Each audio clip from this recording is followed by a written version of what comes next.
Ada banyak sekali serangan-serangan dari apologetis agama lain yang menuduh orang Kristen bukanlah pengikut Tuhan Yesus. Dikarenakan orang Kristen makan babi, sedangkan Tuhan Yesus sendiri tidak makan babi. Seharusnya jika orang Kristen adalah pengikut Tuhan Yesus, maka orang Kristen juga tidak makan babi. Nah, tentunya Bapak sebagai seorang guru dan pengajar Kristen dapat memberikan jawaban dan dalil yang bisa menjawab serangan-serangan ini. Silakan, Pak. Menarik sekali pertanyaan ini, dan memang terkesan dilematik kalau kita melihat bahwa pengikut Yesus harusnya mengikuti jejak Kristus. Jejak Kristus, kalau Kristus tidak makan babi, seharusnya pengikutnya juga tidak makan babi. Dan kalau pengikut makan babi, berarti itu bukan pengikut Yesus yang benar. Karena Yesus tidak makan babi karena dia orang Yahudi. Nah, biasanya ayat-ayat yang digunakan, dalil yang digunakan mengapa orang Kristen makan babi, saya coba mengambil dalil ini memang walaupun ada pertentangan, beberapa orang mempertentangkan ayat ini. Alkitab berkata dalam Markus 7 ayat 15, apapun dari luar yang masuk ke dalam seseorang tidak dapat menajiskannya, tidak dapat menajiskannya. Tetapi apa yang keluar dari seorang itulah yang menajiskannya.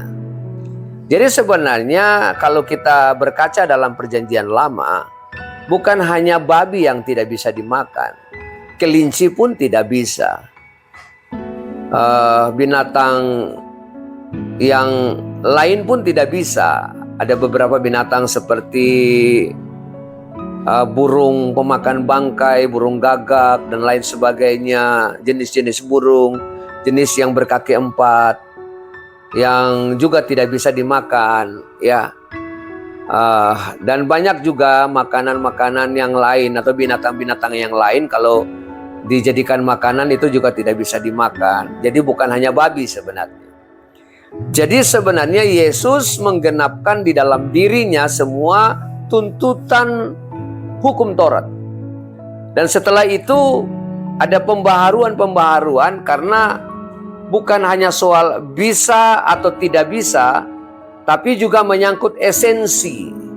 Esensi dari tujuan aturan-aturan itu. Beri contoh, kalau ada binatang yang jatuh dan jatuh pada hari Sabat, apakah kita menunggu setelah hari Sabat baru kita mengangkat binatang itu? Tentunya dia sudah mati. Jadi penekanannya bukan lagi kepada aturan, tapi penekanannya kepada esensi kasih.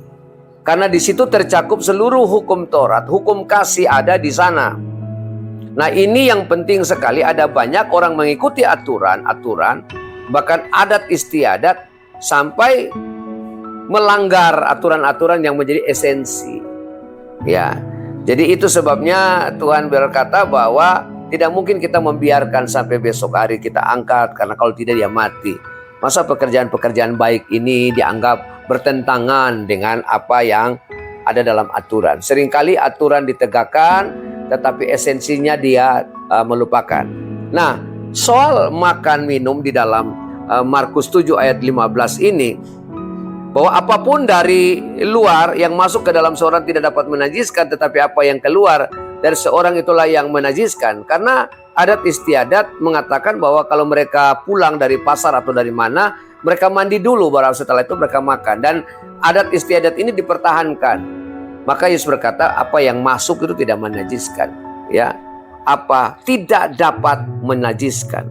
Nah, kalau kita baca ayat ini secara jujur, kita seringkali membaca ayat itu sepotong. Tapi kalau kita membaca ayat ini secara jujur, maka kita akan menemukan di sana bahwa ada kata-kata yang sedikit kita tahu tersirat, ya, tersirat. Tetapi ini perlu kita waspadai supaya kita jangan hanya mau memenangkan satu perdebatan, padahal ada hal-hal lain yang kita lewati. Contoh ayat itu kalau kita baca, ya, pada ayat 18, maka jawabnya, apakah kamu juga tidak dapat memahaminya? Tidak tahukah kamu bahwa segala sesuatu dari luar yang masuk ke dalam seorang tidak dapat menajiskannya karena bukan masuk ke dalam hati tetapi ke dalam perutnya lalu dibuang di jamban. Ayat 19. Dengan demikian ia menyatakan semua makanan halal. Lupakah kita dengan kata-kata dengan demikian ia menyatakan semua makanan halal. Jadi semua makanan halal. Memang Yesus tidak secara eksplisit mengatakan bahwa babi itu tidak bisa dimakan. Tetapi bukan berarti bahwa Yesus sedang melarang bahwa babi tidak dapat dimakan. Karena kalau mengatakan bahwa semua makanan halal, itu berarti tidak terkecuali, kecuali ada ayat yang berkata semua makanan itu halal kecuali babi. Tapi semua makanan di sini halal. Jadi tidak ada pengecualian yang disebut makanan ya. Jangan sampai kita coba untuk menjelaskan melebihi maksud Alkitab. Oh kalau begitu kotoran bisa dimakan karena apa yang masuk kan tidak menajiskan, apa saja bisa dimakan.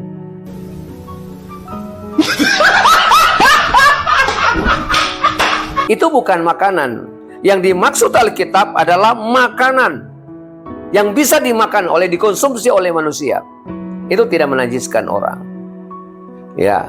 Tapi apa yang dari dalam, keinginan jahat, pikiran jahat, kalau saudara baca ayat 20, 21, percabulan, pencurian, pembunuhan, iri hati dan sebagainya itu yang ada dalam hati manusia. Itu yang membuat manusia itu najis. Bukan apa yang masuk, tapi apa yang keluar dari mulut, dari perkataan, dari pikiran, dan sebagainya. Itu yang najis. Nah, kalau kita lihat walaupun secara implisit mungkin ya, tidak eksplisit begitu. Tetapi walaupun demikian kita harus tahu dan harus pasti mengerti bahwa ketika rasul-rasul kembali mengajarkan, termasuk Petrus di dalam penglihatannya itu dalam Alkitab, melihat penglihatan Petrus bahwa apa yang dihalalkan oleh Allah tidak dapat dianggap haram. Bahkan Paulus dalam Roma pasal 14 bahwa soal kerajaan sorga ya itu bukan soal makan dan minum, tetapi kebenaran, damai sejahtera dan sukacita oleh Roh Kudus. Karena dalam Roma ini ada banyak jemaat yang masuk ke dalam Kristen yang bukan Yahudi. Ada orang-orang Yunani ya, orang-orang yang lain ya daripada suku Israel yang masuk menjadi Kristen. Jadi Kristen Israel ada, Kristen Israel ada, yang Kristen Yunani dan Kristen Roma mungkin. Ya, itu juga bukan semuanya bersuku atau bernegara atau apa dari suku dari Bani Israel, tidak. Maka tentunya mereka juga tidak punya budaya atau sama aturannya seperti orang-orang yang ada pada Israel yang melakukan hukum-hukum Musa. Nah, di situ Paulus berkata bahwa jangan sampai makanan ini menjadi batu sandungan atau menjadi kesulitan. Soal makan saja menjadi masalah kepada orang-orang yang bukan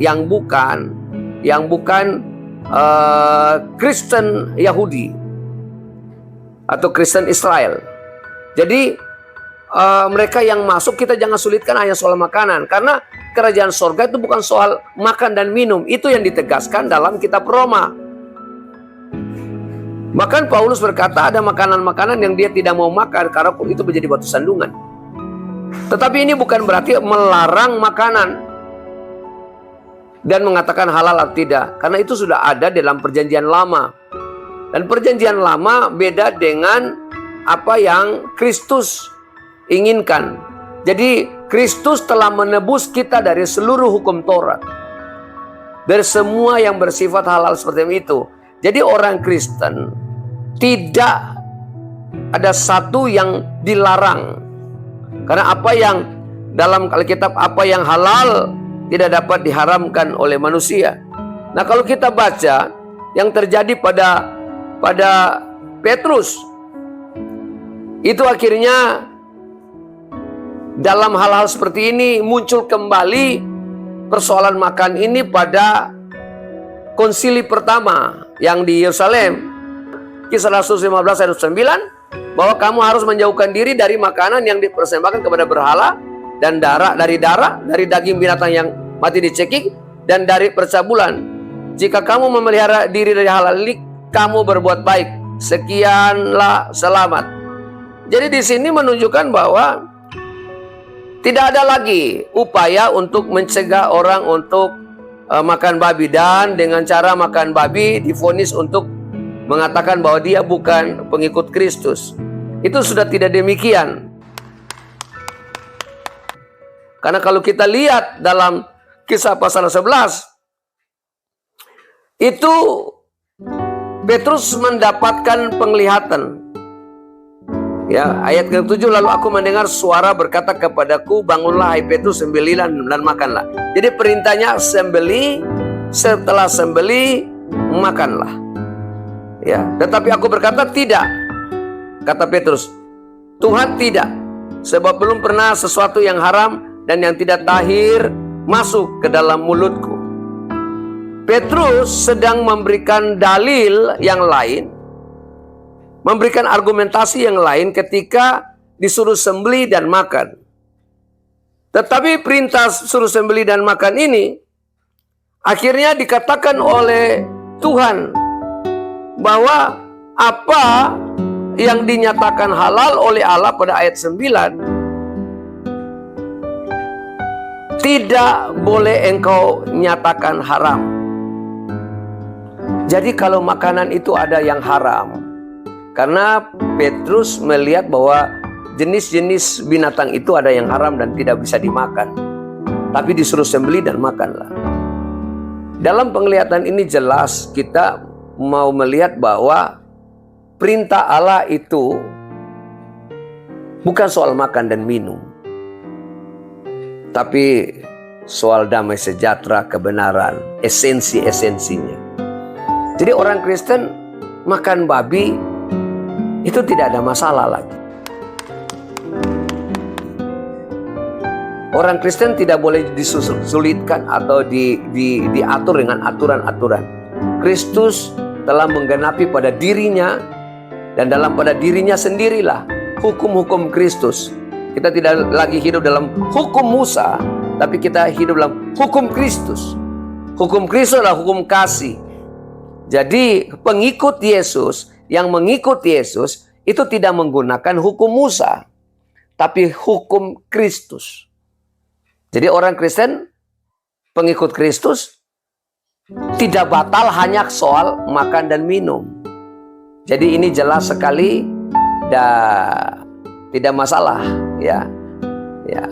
Mungkin sedikit guyonan orang berkata, saya bertanya kepada mereka, ada beberapa orang yang saya bertanya, kenapa orang Kristen makan babi? Apa dalilnya? Dia cuma bilang begini, ya makan babi itu enak, Pak.